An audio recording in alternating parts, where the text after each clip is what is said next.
আমি Shamsun Nahar, life with Shamsun Nahar আপনাদের সবাইকে স্বাগতম।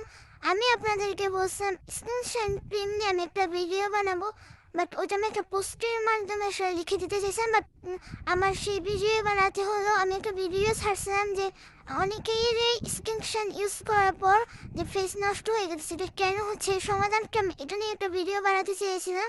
তাই আজকে একটা পোস্ট দিতে চাইছিলাম, তাই এইখানে আজকে আমি সেই ভিডিওটাই বানিয়ে ফেললাম ফাইনালি। কারণ পোস্ট আমার দেওয়া হচ্ছিল না, আমার কিছু অসুবিধার কারণে অ্যাকাউন্টে।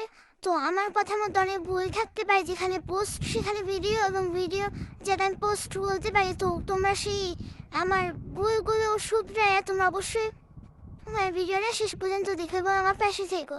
তো স্কিন শাইন ক্রিম ইউজ আমিও করি আমার ফেসের জন্য।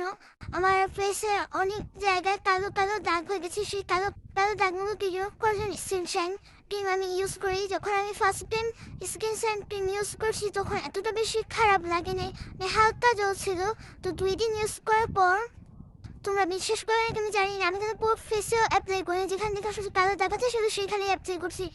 আমার যেখানে আমি অ্যাপ্লাই করি না সেই জায়গাটা আমার পুরো পুড়ে গেছিলো।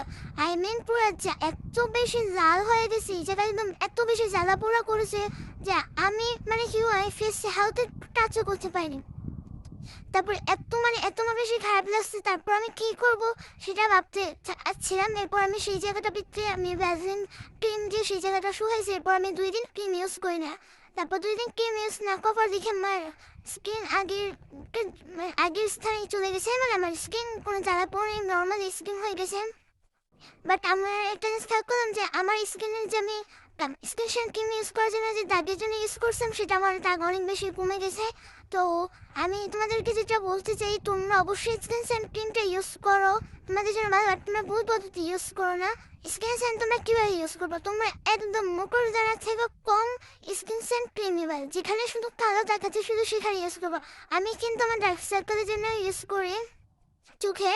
তো আমি ইউজ করার আগে আমি কী করি, ফার্স্টে আমি ফেস ওয়াশ দিয়ে ভালোভাবে ফেস ওয়াশ দিয়ে আমার চেহারাটাকে ধুয়ে নিই। কেন চেহারা ক্লিন করা মাস্ট, চেহারা ক্লিন না করলে ফেস কেন এটা হবে না, এটা আরও নষ্ট হতে পারে। তো আমি প্রপারলি ফেসটাকে ভালো করে ফেস ওয়াশ দিয়ে ক্লিন করি। ক্লিন করার পর বরফ তো তোমরা সবাই চিনো, আমি ফেসের ভিতরে 5 থেকে 10 মিনিটের মতো বরফ ঘষি। বরফ ঘষার পর আমি এখানে স্কিন কিছুক্ষণ শুকাই, 5 মিনিটের মতো আবার স্কিনটাকে শুকাই। আর শুকায় আমি স্কিন সানক্রিমটা যেখানে যেখানে আমার কালো দাগ আছে, যেমন আমার ডার্ক সার্কেল আছে চোখের নিচে, এবং আমার কপালে 2-3টে কালো দাগ ছোপ আছে, তারপরে থুতনি আছে, আমি সেই জায়গাগুলোতে স্কিন শাইন ক্রিম ইউজ করি।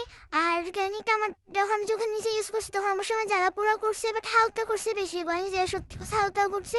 আর তারপর আমি 2 দিন ইউজ করি এবং 2 দিন গ্যাপ রাখি, 2 দিন ইউজ করে 2 দিন গ্যাপ রাখি। আর অবশ্যই তোমার স্কিন শাইন ক্রিমটা রাত্রিবেলা ইউজ করবে, দিনের বেলা কখনোই ইউজ করবে না। আর স্কিন শাইন এরকম 2 দিন ইউজ করবে এবং 2 দিন অফ রাখবো, 2 দিন ইউজ করলে 2 দিন অফ রাখবো। আর অনেকেই বলে যে স্কিন শাইন ক্রিমটা ইউজ করার বলে সানস্ক্রিন বাইরে মানে পড়তে হয়, বাট আমি বাইরে পড়লে আমি মনে হয় এটা বদ অভ্যাসে পরিণত হবে। তাই আমি করি না, আমি এমনি বাইরে যাই এবং আমার আল্লাহর মতে কোনো ক্ষতি হয় না ফেসে, আমার ফেস একদম ঠিকঠাক আছে। আর অবশ্যই কিছু মেনটেন করতে হবে, যেমন তোমার সকালবেলা তোমার সকালবেলা ফেসটাকে ফেস ওয়াশ দিয়ে ধুয়ে ফেলবে এবং একটু গরম ভাপ দিয়ে ফেসের বিচে। যদি তোমাদের ফেসটা যদি নষ্ট হয় তোমরা বুঝতে পারবে, তোমাদের স্কিন হালকা হালকা জ্বালা পোড়া করবে, অবশ্যই তোমাদের এটা সহ্য করতে হবে। এবং তোমরা না কেন আরও মানে একটু মেনটেন করো ফেসটা, তাহলেই হবে। আমি যেভাবে হালকা পাতলা হয় এগুলো ট্রাই করো, দেখবো ঠিক থাকবে। তো বাই।